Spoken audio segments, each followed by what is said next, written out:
Motherboard वैसे कई तरह के होते हैं, जिसमें से ये आपका सामने P4 का मदरबोर्ड है, पिन वाला जिसे बोर्ड बोलते हैं, पिन वाले प्रोसेसर लगते हैं इसके ऊपर। और इसके बाद आप देख रहे हो कई सारे स्लॉट्स हैं, कई सारे सॉकेट्स हैं, इनके ऊपर ये सारे डिवाइस जोड़े जाते हैं या लगाए जाते हैं।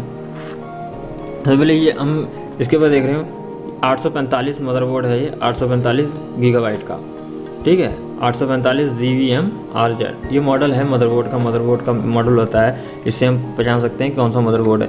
और फिर मदरबोर्ड को हम पहचानने के लिए कि इसमें अंदर रैम कौन सी लगी हुई है, ये आपकी स्लॉट से भी हम रैम से पता चला सकते हैं कि इसमें कौन से स्लॉट्स हैं। क्योंकि स्लॉट के बीचों बीच आप ये देख रहे हैं, बीचों बीच आपको शायद दिखाई ना दे रहा हो क्योंकि कैमरे का रेजोल्यूशन थोड़ा कम है। तो इसके ऊपर एक बोल्ट्स लिखे होते हैं, 2.5 वोल्ट अगर लिखा हुआ है तो इसका मतलब इस स्लॉट पे DDR1 रैम लगेगी। अगर इस पे 1.5 लिखा हुआ है तो इस पे DDR3 रैम लगेगी। अगर इस पे 1.8 वोल्ट लिखा हुआ है तो इसका मतलब इस पे DDR2 लगेगी। किस मदरबोर्ड पे कौन सा रैम लगेगी, ये उसकी वोल्टेज, ऑपरेटिंग वोल्टेज को देखकर हम पता कर सकते हैं कि इस मदरबोर्ड के ऊपर ये रैम लगाई जाएगी।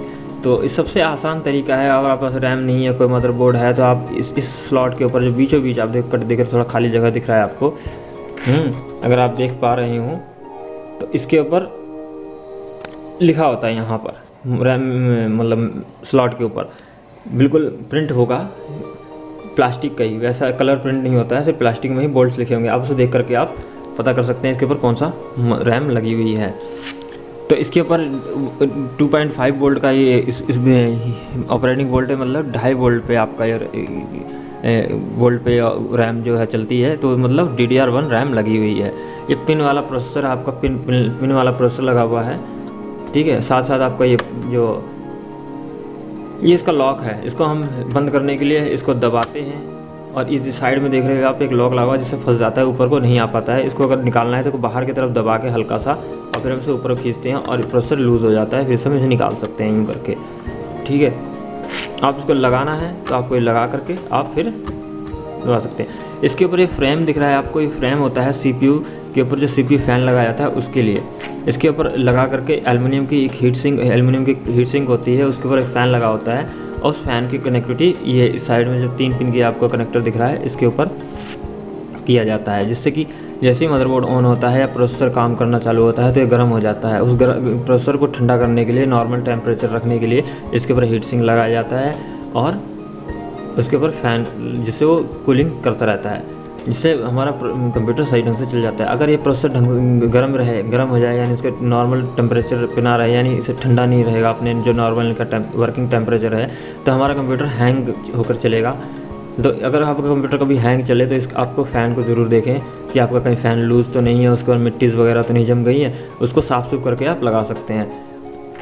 और इसके बाद ये आपको जिस वाइट कलर का ये दिख रहा है 20 पिन का कनेक्टर, ये SMPS से सप्लाई दी जाती है, उसके कनेक्टर्स हैं। इसके ऊपर हम SMPS जो होते हैं उनके कनेक्टर लगाते हैं। जैसे कि मैं आपको दिखाता हूँ कि इस तरह का SMPS है, ये SMPS है आपका, इस तरह का पिन, ये वाली पिनें लगाई जाती हैं। इसके ऊपर आगे फ्रंट पे एक लॉक है और इस में भी लॉक बना हुआ है, इस साइड को, इस साइड एक लॉक लगा हुआ है। तो इस लॉक को और इस लॉक की पोजीशन सेम रख के हम, यानी इस तरह से रख के हम इस कनेक्टर को लगाते हैं। तो यानी इस बोर्ड को, पूरे जो बोर्ड पे काम करने के लिए सप्लाई जो दी जाती है वो इस कनेक्टर से ही दी जाती है। हम इस पर लगा देते हैं, ये लग गया आपका, इस तरह से लगाते हैं। और इसकी एक और जो CPU को जो वोल्टेज देती है उसके लिए 4 पिन का एक कनेक्टर और है। इस कनेक्टर के ऊपर एक और SMPS से सप्लाई आती है 4 पिन की, येलो और ब्लैक कलर की। ये येलो और ब्लैक कलर की ये कनेक्टर है, इसको हम लगाते हैं CPU को वोल्टेज। अगर मैं इसको चलाता हूँ, सिर्फ यही सप्लाई लगाता हूँ, इसको नहीं लगाता हूँ, तो हमारे मदरबोर्ड ऑन तो होगा लेकिन डिस्प्ले नहीं आएगी, क्योंकि प्रोसेसर को जब तक प्रोसेसर एक्टिव नहीं होगा तब तक हमारे डिस्प्ले नहीं आएगी। इसके लिए हमें इसे लगाना बहुत ज़रूरी होता है। इसको हम लगा सकते हैं, इसको लगाएंगे तो हमारी सप्लाई, यानी हम SMPS से मदरबोर्ड को सप्लाई मिल गई, हमें और कुछ चीज़ SMPS की और कोई चीज़ मदरबोर्ड पर जोड़ने की ज़रूरत नहीं होती है। सिर्फ मदरबोर्ड में ये 20 पिन का एक कनेक्टर और इस 4 पिन का कनेक्टर हमें जोड़ना पड़ता है। बहुत से मुझे पुराने मदरबोर्ड हैं उनमें सिर्फ ये 4 पिन की सप्लाई नहीं होती थी, वो डायरेक्टली इसी से वोल्टेज दी जाती थी। लेकिन अब इसकी जो प्रोसेसर की सप्लाई है वो अलग कर दी गई है 12 वोल्ट से। यहाँ पे एक वोल्टेज VRM सेक्शन बनाया हुआ है, जो आपको कैपेसिटर वगैरह दिख रहे हैं, कैपेसिटर, मॉसफेट, पाइल वगैरह लगा करके प्रोसेसर के लिए सप्लाई अलग से बनाई गई है, ताकि प्रोसेसर फास्ट चल सके, कंप्यूटर हमारा अच्छी तरह से काम कर सके। तो ये सॉकेट होता है हमारा SMPS के वायर को जोड़ने के लिए। साथ में आपको इसके बराबर में कनेक्टर दिख रहे हैं, काले काले 3 कनेक्टर, ठीक है, जिसमें से एक जो सॉकेट है ये फ्लॉपी ड्राइव के लिए होता है, जो कि यूज़ नहीं होता है फिलहाल, अब बंद हो चुके हैं, ज़्यादा कोई भी यूज़ नहीं करता है। फिर भी पुराने वाले बोर्डों में ये थे जब यूज़ कर रहे थे, लेकिन अब नए बोर्ड जो भी आ रहे हैं उनमें ये स्लॉट ख़त्म कर दिए गए हैं, निकाल दिए गए हैं। और ये होते हैं ID, जो हमारे ID हार्ड डिस्क वगैरह के लिए या DVD राइटर वगैरह लगाने के लिए ये 2 स्लॉट दिए होते हैं, एक प्राइमरी एक स्लेव, यानी हम एक साथ 2 हार्ड डिस्कों को जोड़ सकते हैं। हम इन 2 स्लॉटों पे केबल की मदद से हम 4 हार्ड डिस्कों को या 4 डिवाइसों को हम कनेक्ट कर सकते हैं, क्योंकि एक ID केबल में 2 कनेक्टर होते हैं, एक प्राइमरी और स्लेव। तो इसके ऊपर 40 पिन का एक कनेक्टर होता है बल्ज टाइप, इसके ऊपर हम हार्ड डिस्क को या DVD राइटर को या CD-ROM वगैरह को लगाते हैं। आपके सामने कट दिख रहा है, कट इसलिए दिखा हुआ है कि आप कभी भी उल्टी केबल ना लगे, जिससे हमारा अगर इस कट ना दिया हो और नॉर्मली डालना हो तो ये पता नहीं चलता है कि हम किस साइड से हमें डालना है। तो ये कट इसलिए दिया होता है ताकि ये पता चल सके कि सही पोजीशन क्या है। ऐसी ID केबल के ऊपर भी एक पोजीशन दी होती है, जिससे आपकी उल्टी केबल अगर लगाना भी चाहेंगे तो नहीं लगेगी। तो ये ID के लिए होता है। ये आप देख रहे हैं बैटरीज आपको दिख रही है, ये CMOS की बैटरी है। CMOS की बैटरी जिससे जो कुछ भी हम बायोस सेटअप में करके सेव करते हैं, उसको सेव करने के लिए ये बैटरी यूज़ की जाती है, या डेट और टाइम को हमेशा के लिए सेव करने के लिए। जब तक इसमें बैटरी रहेगी परमानेंट वायर, आपको सिस्टम कंप्यूटर बंद भी कर देते हैं तब भी इस बैटरी के ज़रिए CMOS को पावर मिलती रहती है, जिससे डाटा सेव रहता है। अगर हम इस बैटरी को निकाल दें तो जो भी हमने बायोस सेटअप में सेटिंग की है, पासवर्ड लगाया है या कुछ भी किया है, वो रीसेट हो जाता है, यानी शुरुआत डिफ़ॉल्ट में आ जाता है। तो ये CMOS बैटरी होती है 3.5 वोल्ट की। इसके साथ निकालने के लिए ये लॉक होता है, इस लॉक को हम थोड़ा सा दबाएंगे तो ये बैटरी हमारी निकल जाएगी। रिप्लेस करना भी आसान है, इसको हम अगर ये वीक हो गई है तो हम इसको निकाल करके हम लगा देते हैं। कभी कभी बहुत से ब्रांडेड सिस्टमों में क्या होता है कि अगर CMOS बैटरी वीक है तो डिस्प्ले नहीं आती है। तो अगर डिस्प्ले आपके मदरबोर्ड में नहीं आ रही है, आपके सामने किस तरह प्रॉब्लम है, ब्रांडेड सिस्टम है, तो आप इस CMOS बैटरी को भूलें नहीं, क्योंकि कभी कभी इसकी बैटरी की वजह से भी आपकी डिस्प्ले नहीं आती है। और इसमें आपको देख रहे हो सिस्टम फ़ैन, यानी CPU के अंदर जैसे कूलिंग फ़ैन के CPU के अलावा टेम्परेचर को कम करने के लिए गर्मियों के दिनों में या वैसे भी अगर गर्म ज़्यादा हो रहा है प्रोसेसर, तो इसमें अलग से एक फ़ैन लगा सकते हैं, एडजस्ट फ़ैन लगा सकते हैं, जिससे कि हमारा सिस्टम का अंदर जो कैबिनेट के अंदर की जो टेम्परेचर है वो नॉर्मल रहे। ये आपको जो चिप दिख रही है ये बायोस चिप है। ये बायोस चिप है, बायोस एक सॉफ्टवेयर होता है, फर्मवेयर जिसे बोलते हैं। इसी बायोस में जो प्रोग्राम है वो पूरे हार्डवेयर उसी के हिसाब से हमारा माइक्रो प्रोसेसर काम करता है, क्योंकि माइक्रो प्रोसेसर का अपना कोई दिमाग नहीं होता, अपने हिसाब से कोई काम नहीं कर सकता, उसको जो बताया जाएगा उसी हिसाब से काम करता है। तो किस तरह से काम करना है, कैसे करना है, कैसे नहीं करना है, वो सारा का सारा जो इंस्ट्रक्शंस और आदेश निर्देश होते हैं वो इस बायोस चिप के अंदर होते हैं। ये बायोस चिप है। बायोस चिप अब फ्लैश बायोस चिप आ रही हैं, कई तरह की आ रही हैं, 8 पिनों की आ रही हैं और 8 पिन की भी आ रही हैं, 12 पिन की भी आती हैं। तो इस तरह की चिप जो आपको दिख रही है बायोस की पिन होती हैं, चौकोर में होती हैं। और आपको इधर साइड कनेक्टर्स दिख रहे हैं, ये पैनल कनेक्टर हैं, पैनल के कनेक्टर हैं। पैनल कनेक्टर कहने का मतलब कि इसके ऊपर जो हम पावर की ऑन ऑफ बटन जो कैबिनेट के साथ केबलें होती हैं उनको जोड़ा जाता है। ये आपको 4 पिन इकट्ठी एक साथ दिख रही हैं, ये स्पीकर के लिए हैं होती हैं। 2 आपकी पावर स्विच की होती हैं, बाकी 2 इधर पीछे के सभी रीसेट के लिए हैं।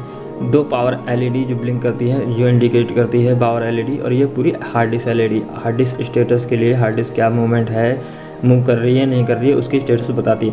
तो इसको पावर पैनल कहते हैं। इसके ऊपर आपको साइड में दिख रहे प्रिंट होगा, उसके ऊपर लिखा भी होता है कि कौन सा पावर केबल कहाँ लगाना है। और साथ में आपको दिख रहे हैं अलग से भी पिन दी हुई है पावर LED के लिए। ये आपके 2 जो दिख रहे हैं 2 पोर्ट दिख रहे हैं USB के हैं। USB केबल जो हम एक्सटर्नल बाहर कैबिनेट के ऊपर जो पोर्ट होते हैं उनके केबल हम USB के अंदर के पोर्ट के ऊपर जोड़ते हैं। ये हमारे साउथ ब्रिज बोलते हैं। PIX भी बोला जाता है। ये चिप होती है जो जितने भी इनपुट आउटपुट डिवाइसेस होते हैं उनके कंट्रोलर CMOS जो CMOS IC वगैरह होती है वो इसी के अंदर होती हैं। ID हार्ड डिस्क की कंट्रोलर इसी के अंदर है, कीबोर्ड माउस के कंट्रोलर सब इसी के अंदर होते हैं। आपको ये दिख रहे हैं वाइट कलर के जो PCI स्लॉट होते हैं, ये PCI स्लॉट यूनिवर्सल स्लॉट होते हैं। इनके ऊपर जितनी पिनें आपको दिखाई दे रही हैं, ये जितनी पिनें आपको दिख रही हैं, इनके ऊपर मदरबोर्ड पे सारे जितने भी सिग्नल बनते हैं वो सारे सिग्नल यहाँ आते हैं। इसके ऊपर ये एडिशनल दिया होता है, इसलिए दिया होता है कि अगर मदरबोर्ड के ऊपर कोई डिवाइस है नहीं, जैसे साउंड कार्ड आपको लगाना है या आपके मदरबोर्ड का साउंड कार्ड ख़राब हो गया तो आप इस स्लॉट पे PCI स्लॉट के साउंड कार्ड बाज़ार में मिलते हैं। आप इसके स्लॉट के ऊपर sound card, USB card, audio card, graphic card या और भी बहुत से कंट्रोलर होते हैं जैसे CCTV कैमराज वगैरह के या फिर किसी प्रिंटर के प्लॉटर वगैरह के कार्ड्स वगैरह लगाए जाते हैं, जिससे लगाकर हम किसी भी डिवाइस को कनेक्ट कर सकते हैं। तो इन 3 पोर्ट दिए हैं, आप 3 तरह के डिवाइस इस पर कार्ड इस पर लगा सकते हैं। PCI डिवाइस के ऊपर डिबग कार्ड वगैरह टेस्टिंग वगैरह के लिए भी यूज़ किया जाता है, जिससे के ऊपर लगा करके मदरबोर्ड में कौन से सिग्नल बन रहे हैं, कौन से नहीं, कौन से क्या क्या हो रही हैं पोस्ट के बारे, यानी बाइनरी में सारे कोड्स इस पर आते हैं और पता चल जाता है कि इसके अंदर वोल्टेज बन रही है, कौन सी बन रही है, कौन सी नहीं बन रही है, क्लॉक आ रही है नहीं आ रही, रिसेट आ रही है नहीं आ रही। वो डिबग कार्ड के द्वारा हम पता करते हैं। वो डिबग कार्ड इसी स्लॉट के ऊपर लगाए जाते हैं। डिबग कार्ड के बारे में मैं आपको अगले वीडियो में बताऊँगा। अभी आपको ये दिख रहा है, ये आपकी ये चिप होती है इनपुट आउटपुट चिप, जिसे IO चिप भी कहते हैं। जितने पावर स्टार्टिंग प्रॉब्लम जितनी होती है, यानी पावर कंप्यूटर को स्टार्ट करने और से लेकर के छोटे मोटे जो कंट्रोलर्स होते हैं, जैसे इनपुट आउटपुट के जितने भी कंट्रोलर होते हैं इसके अंदर होता है। साथ ही साथ ये आप कैपेसिटर देख रहे हैं, ये सप्लाई कैपेसिटर्स होते हैं। जिन चिपों को जो जितने भी कंट्रोलर्स हैं, जैसे क्लॉक जनरेटर है, इसके साथ एक क्रिस्टल लगा हुआ है। ये क्लॉक जनरेटर हर जितने भी डिवाइसेस हैं सबको क्लॉक देने के लिए काम में आती है। ये आपकी नॉर्थ ब्रिज है चिप है जो मेमोरी को और ग्राफिक को और साउथ ब्रिज से मिलने वाले जितने भी सिग्नल्स होते हैं उनको CPU के साथ कम्युनिकेट कराती है। यानी नॉर्थ ब्रिज साउथ ब्रिज को CPU के साथ कम्युनिकेट कराती है। ये 3 चिप मिलकर के छोटे जितने भी पूरे मदरबोर्ड पे डिवाइसेस होते हैं या कंट्रोलर होते हैं उन सबको कंट्रोल करती है। इस तरह से आप देख रहे हो ये सॉकेट्स लगभग आपको मैंने बता दिए हैं कि कौन कौन से सॉकेट कहाँ लगाए जाते हैं। और इसके साथ जो भी अलग से कंपोनेंट्स हैं, सर्किट्स हैं, वो मैं आपको अगले वीडियो में बताऊँगा। कौन से सर्किट किस काम आते हैं, उनमें क्या क्या फॉल्ट होते हैं, उनको हम कैसे रिपेयर कर सकते हैं, मैं आपको अगले वीडियो में बताऊँगा। फिलहाल ये बेसिक ही है। आपको सामने फ्रंट में दिख रहे हैं ये कनेक्टर्स दिख रहे हैं। जो ग्रीन कलर का आपका कनेक्टर दिख रहा है और वायलेट कलर का, ये ग्रीन कलर का कनेक्टर माउस के लिए होता है और वायलेट कलर का जो कनेक्टर है वो कीबोर्ड के लिए होता है। साथ साथ आपको यहाँ पैरेलल पोर्ट दिख रहा है। ये पैरेलल पोर्ट प्रिंटर वगैरह के लिए यूज़ किया जाता है। अब तो USB प्रिंटर आ गए हैं, इस वजह से इन पोर्टों को नए बोर्डों में ख़त्म कर दिया गया है। यह कॉम पोर्ट होता है, जैसे जॉयस्टिक वगैरह गेम पोर्ट भी बोलते हैं इसको। इसमें माउस जो व्हील वाले माउस आते थे उनको कनेक्ट करते थे, या जॉयस्टिक गेमिंग के लिए जॉयस्टिक रिमोट को हम कनेक्ट कर सकते थे।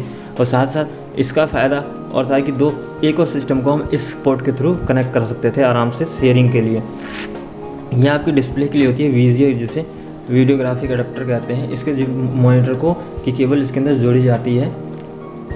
और आपके सामने एक ये दिख रहा है, ये गेम पोर्ट होता है। और नीचे आपको दिखाई दे रहा है साउंड के लिए है। ग्रीन कलर ये इनपुट के लिए होता है, आउटपुट के लिए होता है, और ये इनपुट के लिए होता है। और ये वाला ऑरेंज पिंक कलर का जो होता है ये माइक के लिए होता है। हम इसके सारा आप जोड़ के माइक वगैरह लगा करके ऑडियो वगैरह रिकॉर्ड कर सकते हैं। ये आपको दिख रहा है, ये लैन है, RJ45 लैन है, जिसके थ्रू हम इंटरनेट के केबल या नेटवर्किंग वगैरह या दो या 3 जितने भी कंप्यूटर्स हैं हम इनके साथ जोड़ सकते हैं। और ये दोनों USB है। USB डिवाइस जितने भी USB डिवाइसेस हैं उस USB डिवाइसेस को हम इस पोर्ट के साथ कनेक्ट करते हैं। अब ये आपको मैंने बताया कि P4 का पिन वाला मदरबोर्ड है, क्या क्या पार्ट्स होते हैं और कैसे वो काम करता है। अगली वीडियो में मैं आपको बताऊँगा कि पिनलेस मदरबोर्ड के बारे में, उसके ऊपर लगे हुए सॉकेट के बारे में। तो तब तक देखते रहिए, और अगर आपको वीडियो अच्छी लगी तो लाइक ज़रूर करें, और नई वीडियो की जानकारी आपको आसानी से प्राप्त हो सके इसके लिए इस चैनल को सब्सक्राइब ज़रूर करें।